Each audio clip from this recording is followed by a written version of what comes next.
নীরবতা। পৃথিবীতে কমিউনিকেশনের যত ভাষা আছে সব ভাষার উপরে হলো নীরবতার ভাষা।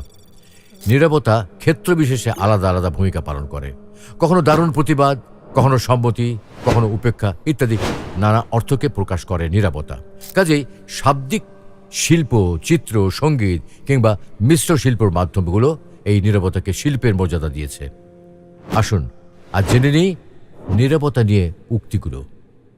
নীরবতা একটা উপহার। এর সারমর্মকেও মূল্য দিতে শিখুন। না বুঝে কথা বলার চেয়ে বিষয় বুঝে শান্তভাবে কথা বলা ভালো।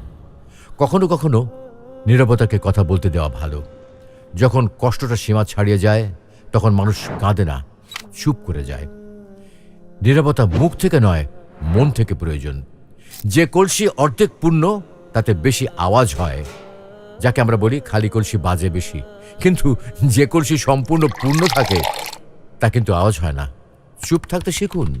দেখবেন যে আপনার সাথে একদিন খারাপ ব্যবহার করেছে সেও একদিন আপনার পায়ে এসে পড়বে।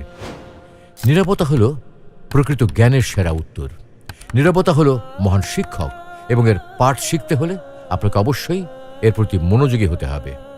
তুমি যদি সঠিক হও তাহলে তা প্রমাণ করার চেষ্টা করো না। চুপচাপ বসে থাকো, সময় সব জবাব দিয়ে দেবে। উত্তেজনা কোনো বিষয়ের সুষ্ঠু সমাধান নয়, নীরবতায় গভীর ভালোবাসার আসল বহিঃপ্রকাশ। সুসময়ের নীরবতা হলো সবচেয়ে কমান্ডিং অভিব্যক্তি। একজন শান্ত মানুষের সংকল্পকে অবমূল্যায়ন করবেন না। নীরবতা কথা বলে যখন শব্দ নিজে থেকে চুপ হয়ে যায়। জীবনের তাড়াহুড়োতে যখন আপনি অনুভব করতে শুরু করেন যে আপনি কোথাও হারিয়ে গেছেন, তখন কিছুক্ষণ শান্তভাবে বসে থাকলে আপনি আবার সঠিক পথে হাঁটা শুরু করতে পারবেন। কথা বলার জন্য যে শক্তি আর যোগ্যতার প্রয়োজন, চুপ থাকার জন্য তার চেয়ে অনেক বেশি শক্তি আর যোগ্যতার প্রয়োজন হয়।